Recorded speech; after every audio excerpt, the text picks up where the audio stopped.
नमस्कार दोस्तों, स्वागत है आपका अपना क्लास में। तो फ्रेंड्स, आज पढ़ेंगे साइंस से मोस्ट वीवीआई एमसीक्यू क्वेश्चन को। तो चलिए बिना टाइम वेस्ट किए हुए क्लास की शुरुआत करते हैं। आपको यहाँ से सही प्रकार के एग्जाम में क्वेश्चन देखने को मिल जाएंगे। पहला प्रश्न है, राल में कौन सा एंजाइम पाया जाता है जो हमारी सलाइवा होती है? तो इसमें कौन सा एंजाइम पाया जाता है, बताइए क्या होगा? तो इसका सही जवाब होगा ऑप्शन बी, टाइलिन। क्वेश्चन नंबर 2 पे आते हैं। बांस को किस में वर्गीकृत किया जाता है?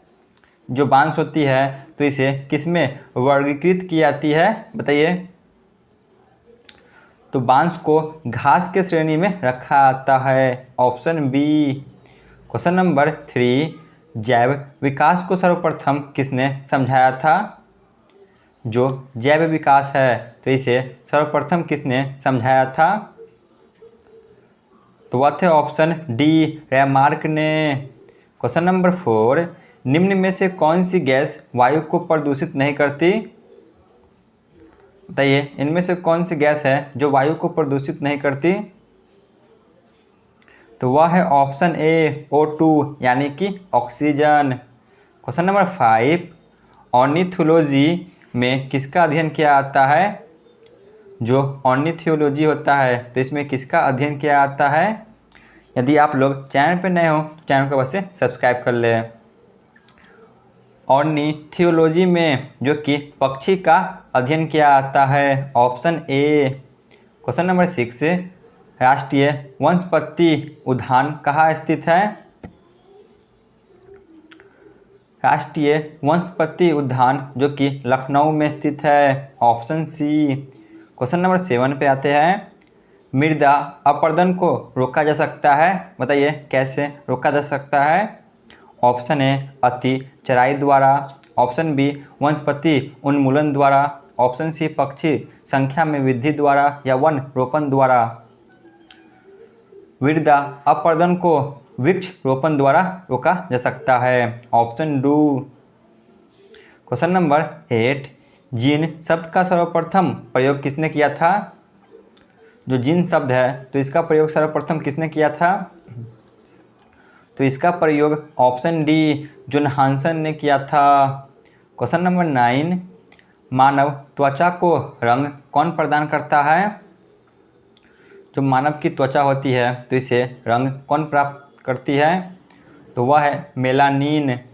क्वेश्चन नंबर 11, माइटोकॉन्ड्रिया की खोज किसने की थी?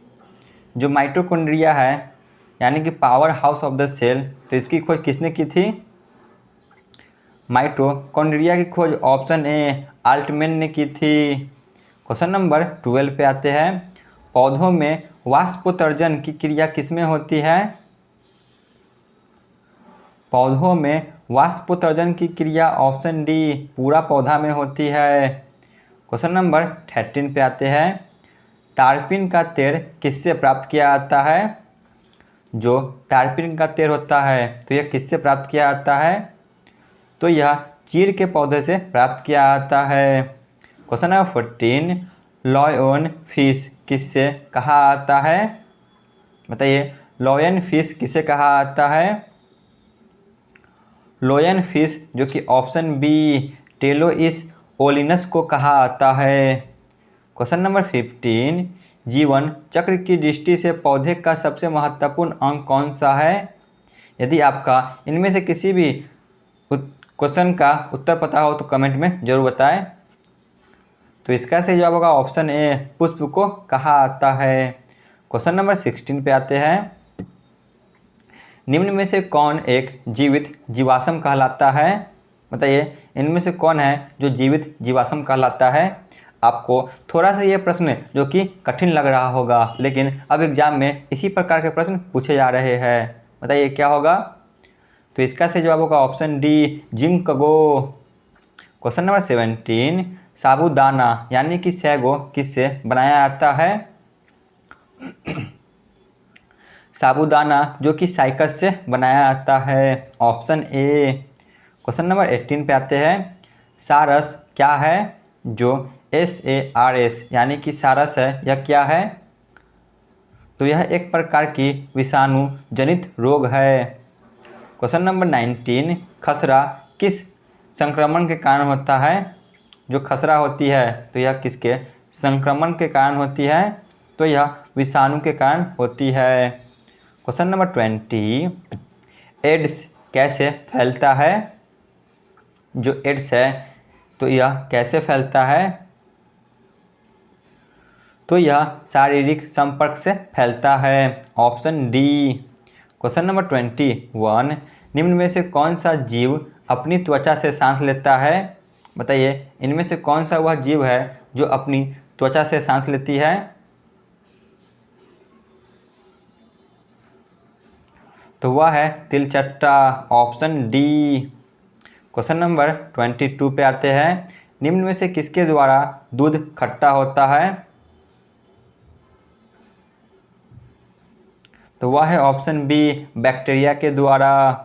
क्वेश्चन नंबर 23, मानव निर्मित प्रथम कृत्रिम रेशा कौन सा है?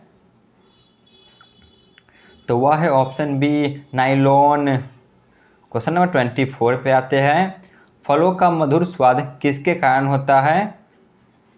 जो फल होते हैं इसके मधुर स्वाद किसके कारण होती है? तो वह है ऑप्शन सी, फ्रुक्टोज। आज का अंतिम प्रश्न है क्वेश्चन नंबर 25, केचुओं में कितनी आंखें होती है? जो केचिया होती है तो इनमें कितने आंखें होती है? तो केचुओं की एक भी नेत्र नहीं होती है। Option D. तो यहाँ पे हमारी क्लास समाप्त होती है। धन्यवाद।